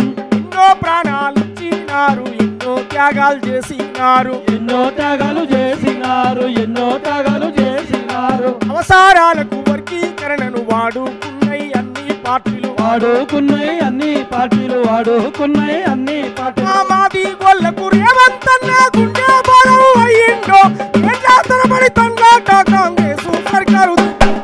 వర్గీకరణ వచ్చిందో మాదిగ పల్లెలకు ఉపకులాల వాడలకు, రాజ్యాధికారం దక్కిందో జాతి బిడ్డలకు చదువుకునే తమ్ముళ్లకు. ఇది నేను సమాజానికి చెప్పాను. వర్గీకరణ వచ్చిన తర్వాత ఈ ఏబిసిడీల కోసమే, ఈ వర్గీకరణ కోసమే 30 ఏళ్ళు మా జాతులు రోడ్లెక్కి నిర్విరామంగా పోరాటం చేసి జైళ్ళు, కేసులు, నిర్బంధాలు, ప్రాణత్యాగాలు, సురేందరు, దామోదరు, మహేష్ అనేక మంది అమరుల త్యాగాలు ఉన్నాయి. వాళ్ళు పెట్రోల్ పోసుకొని చనిపోయారు. మాకు ఏబిసిడీలు కావాలి, మాకు వర్గీకరణ కావాలని చెప్పి ఈ న్యాయమైన డిమాండ్ ఈ 30 ఏళ్ల కాలంలో అనేక పార్టీలు వచ్చాయి, ఎన్నికల మేనిఫెస్టోలో పెట్టాయి, విస్మరించాయి. రేవంత్ అన్న చేసిండని చెప్తున్నా. ఇది అబద్ధమా? నేను కావాలని చెప్తున్నట్ట, నిజం చెప్తున్నట్ట? మీరే చెప్పానండి, లేదా ప్రజలనే అడగండి. ఇది అబద్ధమైతే నన్ను అనొచ్చు, సోమన్న అబద్ధం చెప్తుండని. నిజమైతే నిజమని ఒప్పుకుంటారు, ప్రజలే ఒప్పుకుంటారు. నేను ఇది ప్రజల డిమాండ్ని తీసుకొని రాశాను. అర్థమైందా?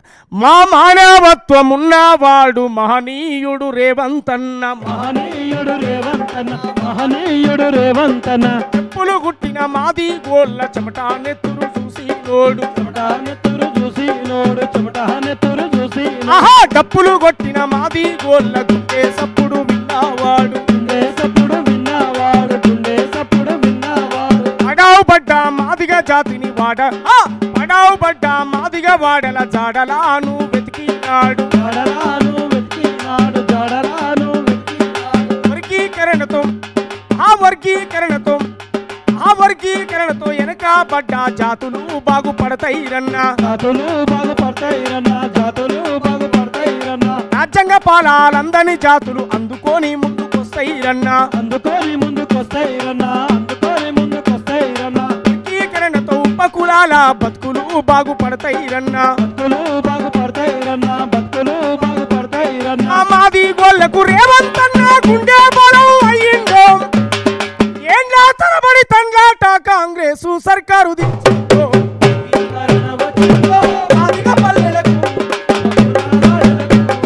సంఘం హక్కు దక్కిందో మన జాతి బిడ్డలకు, చదువుకునే తమ్ముళ్లకు. కాంగ్రెస్ పార్టీ మల్లికార్జున ఖార్గే లాంటి వాళ్ళను జాతీయ పార్టీకి అధ్యక్షునిగా పెట్టినటువంటి చరిత్ర ఉంది. సామాజికంగా రాజకీయంగా వెనకబడ్డ వర్గాలకు కాంగ్రెస్ పార్టీ న్యాయం చేస్తుంది, రేవంత్ అన్న అండగా ఉంటాడని చెప్పడానికి ప్రాక్టికల్గా 2 ఉదాహరణలు. బీసీలకు 42% రిజర్వేషన్, ఎస్సీల ఏబిసిడీల వర్గీకరణ, అనేక సామాజికంగా సమూలంగా మార్చేటువంటి ప్రయత్నంలోనే విద్యా వ్యవస్థలు కావచ్చు, వీసీలు కావచ్చు, అనేక మార్పులు ఈ ఏడాదిన్నర కాలంలో జరిగినాయని చెప్పడంలో గుండె ధైర్యంగా నేను చెప్పగలుగుతాను. ఇప్పుడు ఇదే సోమన్న రేపటి రోజున ఇప్పుడు తెలంగాణలో ఇప్పుడు ప్రజెంట్ నేను ఇక్కడ ఈ వేదిక మీదనో మీరు అక్కడ మాట్లాడుతున్నారు కాబట్టి నిన్న కూడా చాలా సమావేశాలు జరిగినాయి. నిరుద్యోగుల సమస్య ఇంకా నిర్విరామ సమస్యగానే ఉన్నది. 2014 తెలంగాణ వచ్చింది, 2018లో వాళ్ళు పోరాడారు, 2018లో మళ్ళీ ఎన్నికలు వచ్చినాయి, కేసీఆర్ మళ్ళీ ముఖ్యమంత్రి అయ్యిండు, 2023లో పోరాడారు, 2023లో మళ్ళీ రేవంత్ రెడ్డి ముఖ్యమంత్రి అయ్యిండు, మళ్ళీ పోరాడుతున్నారు. ఇంక ఈ పోరాటం ఆగుతలేదు. ఈ నిరుద్యోగుల సమస్యల మీద ఒకప్పుడు నువ్వు గలమెత్తినోడివే, ఇదే నిరుద్యోగుల సమావేశాల్లో మాట్లాడినోడివే. ఇప్పుడు నిరుద్యోగ సమస్య ఇంకా నిర్విరామమైన సమస్యగా మారిందని అంటే ఆ పిల్లలకి, ఆ విద్యార్థులకి, ఆ నిరుద్యోగులకి ఏపూరి సోమన్న ఏం మాట చెప్తాడు? నిరుద్యోగులారా, ప్రియమైన నా సోదరులారా, నేను నిరుద్యోగులకు చెప్పేటువంటి మాట ఒకటే, నిరాశ నిస్పృహలు వీడండి. వచ్చింది ప్రజాపాలన, ప్రజాప్రభుత్వం. ఏడాదిన్నర కాలంలోనే 60,000 పైచిలకు ఉద్యోగాలు ఇచ్చినటువంటి చరిత్ర ప్రజాపాలనకు, రేవంత్ అన్నకు ఉన్నది. మీకు చెప్పేటువంటి మాట దయచేసి ఈ ప్రజల బాధలు గాథలు అన్నీ తెలిసినటువంటి ప్రజానాయకుడిగా రేవంత్ అన్నే ఇవాళ ముఖ్యమంత్రిగా బాధ్యతలు నిర్వర్తిస్తుండు కనుక మీకు న్యాయం జరుగుతుంది, ఖచ్చితంగా మీకు న్యాయం చేస్తాడు. సంవత్సరన్నర కాలంలోనే 60,000 పైచిలకు ఉద్యోగాలు వచ్చినాయి, ఇంకా ఉద్యోగాలు కూడా వస్తాయి. అనేక అవకాశాలు ప్రజాప్రభుత్వం మీ ముందుకు తీసుకొస్తుంది కనుక దయచేసి ఎలాంటి నిరాశ నిస్పృహలకు లోను కావద్దు.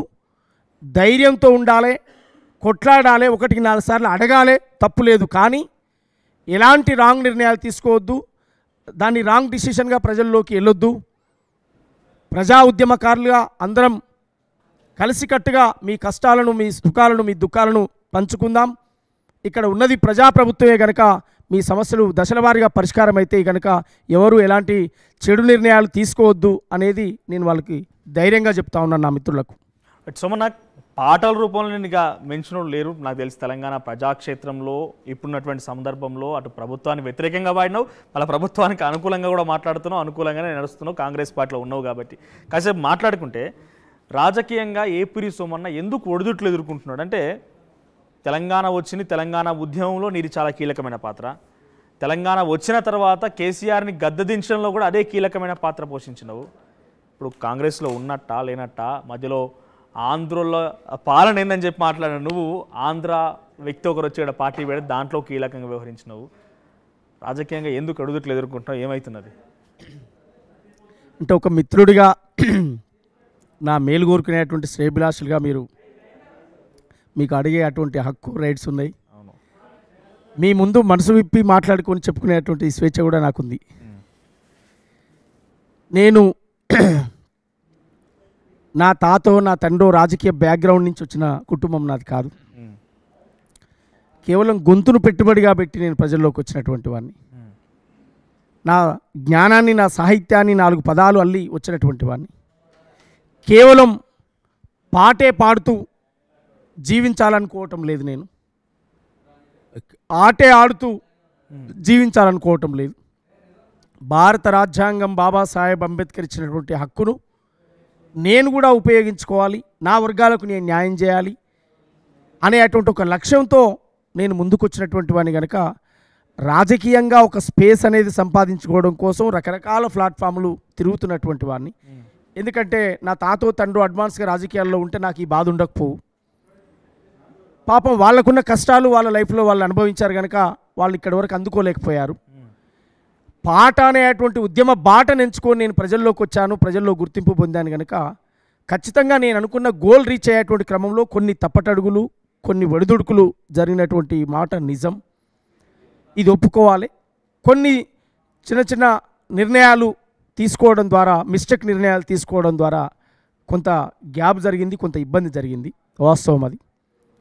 కానీ ఎప్పుడైనా నా ప్రయాణం కాంగ్రెస్ తోటే, నా ప్రయాణం రేవంత్ అన్నతోటే.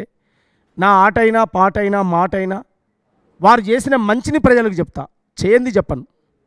వారు చేసే మంచిని మాత్రమే జనంలోకి తీసుకుపోయేటువంటి ఒక సాంస్కృతిక సైనికుడిగా పనిచేస్తాను. ప్రజాపాలన చేసేటువంటి మంచి పనులు ప్రజల్లోకి తీసుకుపోవడానికి ఒక కార్యకర్తగా పనిచేస్తాను. ముఖ్యంగా జై బాపు, జై భీమ్, జై సంవిధాన్, భారత రాజ్యాంగమే బడుగులకు రక్షణ, భారత రాజ్యాంగాన్ని కాపాడుకుందామనేటువంటి ఒక నినాదాన్ని అల్లంపూర్ నుంచి ఆదిలాబాద్ వరకు భవిష్యత్తులో ఒక గొప్ప సాంస్కృతిక యాత్ర కూడా చేయబోతా ఉన్నాను. ఇది గ్రామ పునాదుల్లోకి వెళ్ళాలి. ఏ కులము, ఏ మతము, ఏ దైవాలు కాదు ఇక్కడ ప్రజల జీవితాలు మార్చింది. భారత రాజ్యాంగం వచ్చిన తర్వాత ప్రజల జీవితాలు మార్చినాయి. భారత రాజ్యాంగం అమల్లోకి అయిన తర్వాతనే పేదోడికి బట్ట పొట్ట కూడు నీడ వచ్చింది తప్ప ఇవాళ ఈ దేశంలో జరుగుతున్నటువంటి మత రాజకీయాలు, కుల రాజకీయాల వల్ల ఏ పేదోడి జీవితాలు మారలేదు. నువ్వు ఈ కులమా నేను ఆ కులమా నీది ఈ మతమా ఆ మతమా అని తన్నుకొని సావడమే అయిపోయింది తప్ప అంబేద్కర్ ఐడియాలజీ వచ్చిన తర్వాతనే సూటు బూటు వచ్చింది, హక్కు అధికారం వచ్చింది. నా జాతులు చట్టసభల్లో గలాలు వినిపిస్తున్నాయి, నా జాతులు నా వర్గాలు ఆత్మగౌరవంతో అడుక్కొని కాదు ఆత్మగౌరవంతో బతుకుతున్నాయంటే బాబాసాహెబ్ అంబేద్కర్ వచ్చిన తర్వాత. రేపు భవిష్యత్తులో కాంగ్రెస్ పార్టీ ఆశయాలను, రాహుల్ గాంధీ గారి యొక్క ఆశయాలను, రేవంత్ అన్న యొక్క ఆశయాలను ప్రజల్లోకి, గ్రామ పునాదుల్లోకి తీసుకెళ్తాం. ఈ భారతదేశం భారత రాజ్యాంగంతో ముడిపడి ఉన్న భారతదేశంగా కావాలి తప్ప రాజ్యాంగాన్ని విడదీసి చూసేటువంటి శక్తులను వ్యతిరేకిస్తాం. అలాంటి శక్తులను, ప్రజాస్వామిక శక్తులను ఏకం చేసేటువంటి ప్రయత్నం మీ సోదరుడు ఖచ్చితంగా ఏపూరి సోమన్నగా నా పాత్ర నేను వహిస్తాను. ఏపూరి సోమన్న తెలంగాణ ఉద్యమంలో ఉన్నాడు. తెలంగాణ ఉద్యమం వచ్చినాక కేసీఆర్ని ఓడగొట్టున్నాడు. ఈరోజు అంతో ఇంతో రేవంత్ రెడ్డిని గెలిపించుట్లో కూడా నీ పాత్ర ఉన్నది, మళ్ళీ ప్రభుత్వం కోసం పనిచేస్తాను అంటున్నావు. మరి ఇంతవరకు నువ్వు అంటున్నటువంటి అదే దళిత సామాజిక వర్గం నుంచి వచ్చిన నువ్వు ఇంత పోరాటం చేస్తున్నావు, నీకు ఎందుకు పార్టీ ప్రాధాన్యత ఇస్తలేదు? అంటే పార్టీ ప్రాధాన్యత ఇవ్వలేదని నేను ఎప్పుడు అనుకోలేదు. పార్టీ ఖచ్చితంగా అనుకున్నటువంటి సందర్భంలో, ప్రతి సందర్భంలో రేవంత్ అన్నకు నేను అండగానే నిలబడ్డాను. వారు అచ్చంపేట నుంచి పాదయాత్ర చేసినప్పుడైనా, వారు అంతకుముందు టీడీపీ ప్లాట్ఫామ్ మీద ఉన్న ప్రతి వేదికనైనా నేను షేర్ చేసుకున్నాను. ఒక ఉద్యమకారుడు, ఒక వాయిస్ ఉన్నోడు, ఒక బలమైన గొంతున్నోడు, ప్రజలకు ఇలాంటి గొంతు అవసరం అనేటువంటి ఆలోచనతోటి నేను ముందుకు పోయాను. ఇవాళ ఏదో ముఖ్యమంత్రిగా అయిండ్రని చెప్పి నేను ఇవాళ వారు ఎమ్మటి ప్రజాపాలన వచ్చిందని పాట పాడట్లేదు. వారు ఏది కానప్పుడే నేను మీకు రావాల్సిన మొగోడు రానే వచ్చిండో నేస్తమారావం, ఇది అచ్చంపేట వేదిక మీద మాట్లాడాను నేను. వారు పాదయాత్ర చేస్తారు శంషాబాద్, అక్కడ ఎక్కడి వరకు అవుటర్ వరకు చేస్తారు అచ్చంపేట నుంచి. ఆ రోజుల్లోనే పాడాను నేను వారి మీద. అందువల్ల నేనేమంటున్నంటే, మనం ఒక నాయకుడిని నమ్ముకున్నాం, ఆ నాయకుడిని అడుగుల్లో అడుగేసుకుంటూ వెళుతున్నాం. మొన్న జరిగినటువంటి ఒక తప్పటి అడుగును దాన్ని రెటిఫై చేసుకున్నాం. అలాంటి మళ్ళీ పునరావృతం కాకుండా చూసుకోవడం కోసం ఉన్నాం. వారు కూడా మాకు గౌరవంగా మాతో మాట్లాడి పనిలో ఉండండి, ఖచ్చితంగా ప్రజాపాలన చేసేటువంటి ప్రజలకు అందించే మంచి పనులను ప్రజల్లోకి తీసుకుపోవడంలో ముందు వరుసలో ఉండాలనేటువంటి సూచన కూడా చేయడం జరిగింది. రేవంత్ అన్న నన్ను పట్టించుకోలేదని నేను ఎప్పుడు కూడా అనుకోలేదు. రేవంత్ అన్న ఖచ్చితంగా ఆయన గైడెన్స్ ఉంది, ఆయన ఆలోచన విధానంతో రేపు భవిష్యత్తులో ఖచ్చితంగా ఇంకో 20 ఏళ్ళైనా 30 ఏళ్ళైనా ఈ రాజకీయ జీవితంలో వారి వెంటనే మా ప్రయాణం ఉంటుంది. తెలంగాణలో కాంగ్రెస్ పార్టీ అధికారంలోకి వచ్చిన తర్వాత మెజారిటీ తెలంగాణ వాళ్ళు ఉందని మీలాంటి వాళ్ళతో చాలా వరకు రోజు మాట్లాడుతూ ఉంటాం, ఉస్మానియా విద్యార్థులతో టచ్లో ఉంటాం. కాబట్టి తెలంగాణ ప్రజల్లో ఒక బలమైనటువంటి ఒక చర్చ ఏంటంటే, తెలంగాణ అస్తిత్వం పూర్తిగా గంగలో కలుస్తుంది.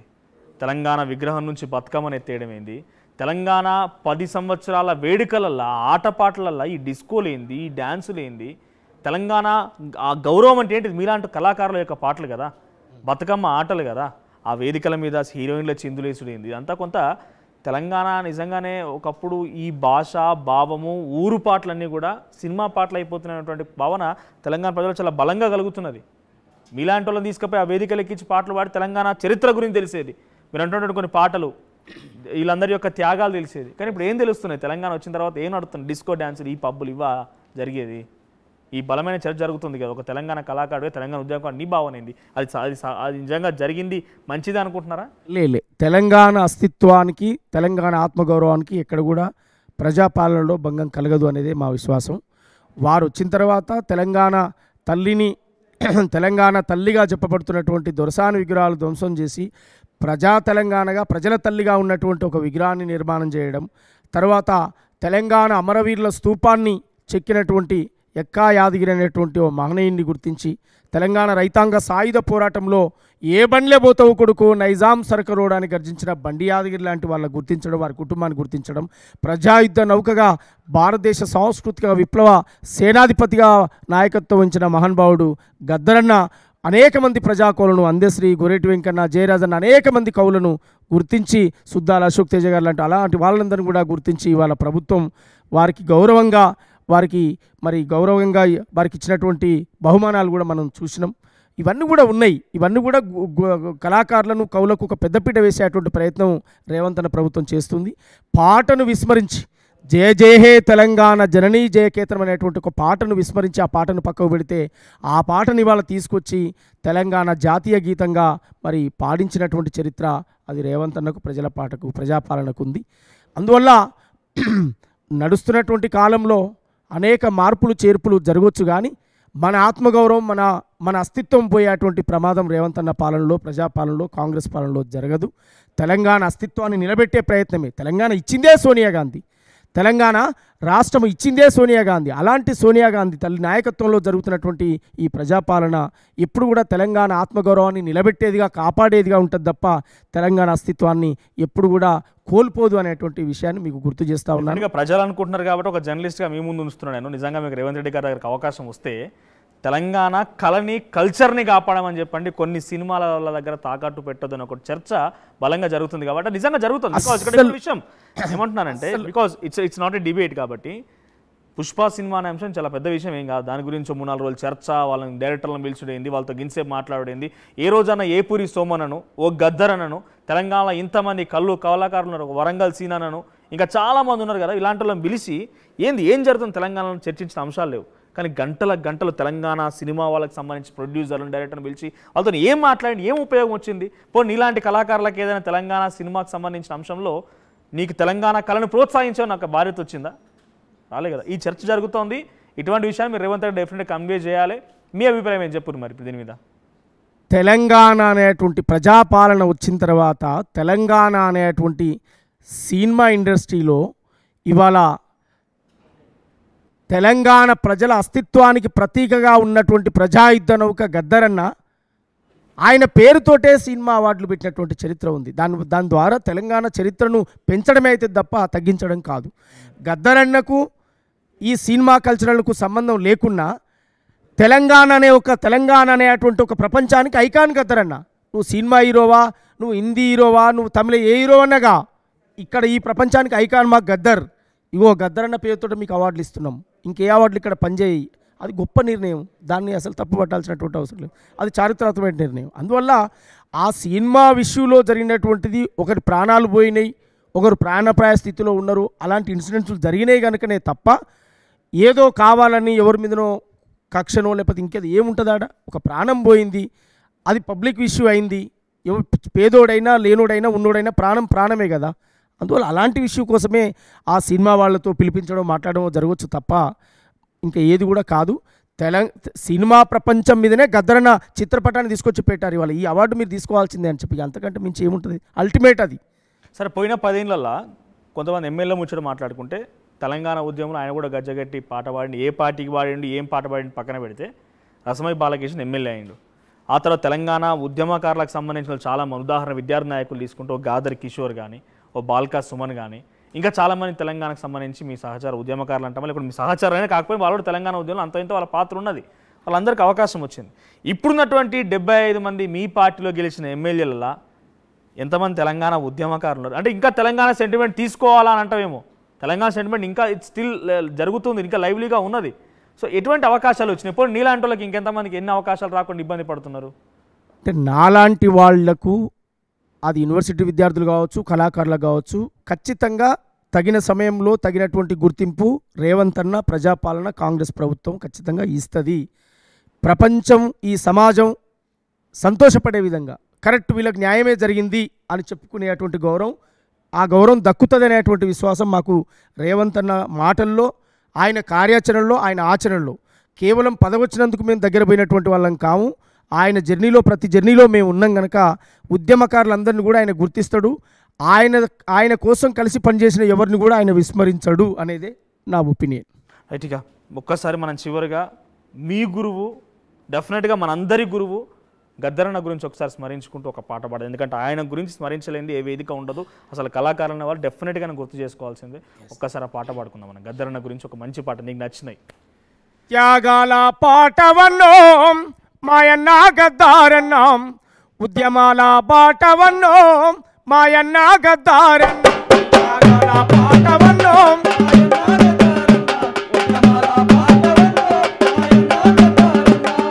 ఎగిరెట్టి పోరాట జెండవు నీవు, మా బక్క పలసానోళ్ళ దండువు నీవు, త్యాగాల పాటవన్నో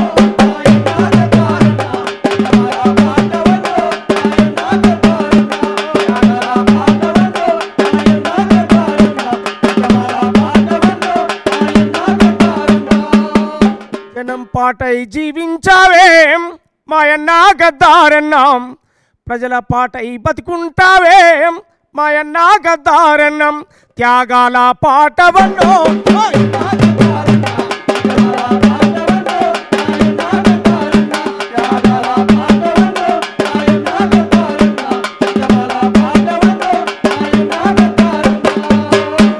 అందుకే గద్దరన్న ఆశయాలను ఆయన భారత రాజ్యాంగం పట్టుకున్నాడు. రాహుల్ గాంధీ గారికి భారత రాజ్యాంగం చేతికిచ్చాడు. ప్రజాస్వామ్యాన్ని ప్రేమించమని చెప్పాడు. భారతదేశంలో ఉన్న బడుగులను ఏకం చేయమని చెప్పాడు. ఆయన ఆశయాలతోటే ఇవాళ కోట్లాది మందిని కదిలించేటువంటి ప్రయత్నంలో ఈ రాష్ట్రంలో ఒక గొప్ప సాంస్కృతిక ఉద్యమాన్ని నిర్మాణం చేస్తాం. కులము, మతము, ప్రాంతము తేడా లేని ఒక సమాజాన్ని బుద్ధుడు, పూలే, అంబేద్కర్ కలలుగన్న ఒక వ్యవస్థ కోసం రాహుల్ గాంధీ గారి నేతృత్వంలో ఈ దేశంలో ఒక మార్పు రావాలని చెప్పి కోరుకునేటువంటి శక్తులను ఏకం చేస్తామని చెప్పి కోరుతూ, సూర్యులగన్నట్టి సూర్యపేటకు బోధమా వీరులగన్నట్టి నల్లగు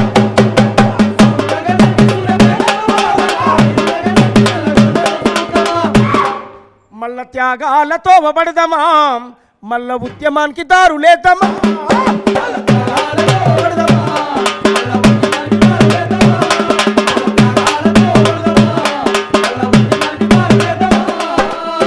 ఉప్పన మల్సూరు చరిత ధర్మాభిక్షము గణత చాకలి ఐలమ్మ మల్లు స్వరాజ్యం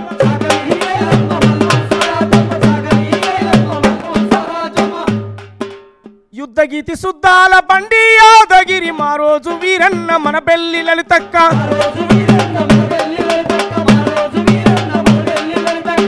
ఎందరో వీరులను ఎదల కత్తి మదిల నలిసి గుండె గుండెను కొలి చేసి తండు కూడా గట్టుదాము మల్ల త్యాగాలతో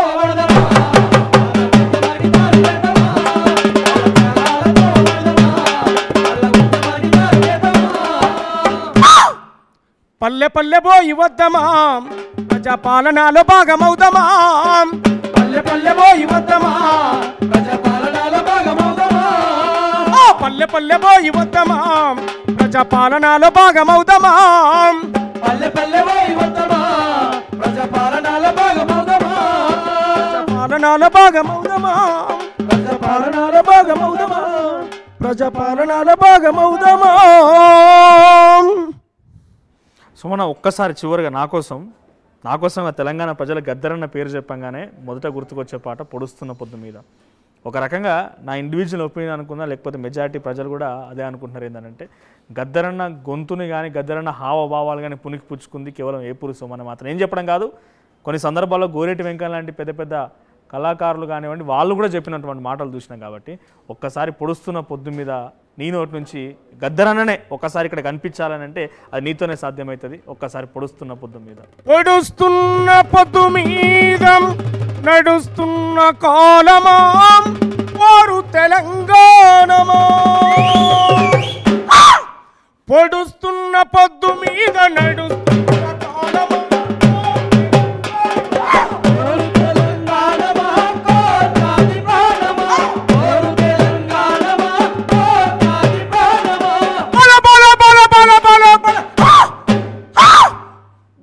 తల్లి బిడ్డలు చిగురించే కొమ్మలు తల్లి బిడ్డలు చిగురించే కొమ్మలు చిదిమేసిన పువ్వులు త్యాగాల గుర్తులు చిదిమేసిన పువ్వులు త్యాగాల గుర్తులు మా పాలన మాకేనని బల బల బల బల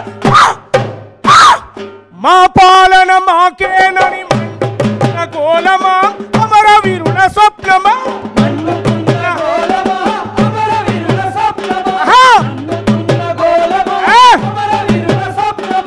పొడుస్తున్న పొద్దు మీద నడుస్తున్న కాలమా పోరు తెలంగాణమా పోరు తెలంగాణమా కోట్లాది ప్రాణమా పోరు తెలంగాణమా కోట్లాది ప్రాణమా గోదావరి అలల మీద కోటి కలల రాగమం గోదావరి అలల మీద కోటి కలల రాగమం కృష్ణమ్మ పరుగులకు నుడుగుల ఆహారమం కృష్ణమ్మ పరుగులకు నుడుగుల ఆహారమం మా నీళ్లు మాకేనని బల బల బల బల బల మాకేనని మర్లబడ్డ గానమా తిరుగబడ్డ రాగమా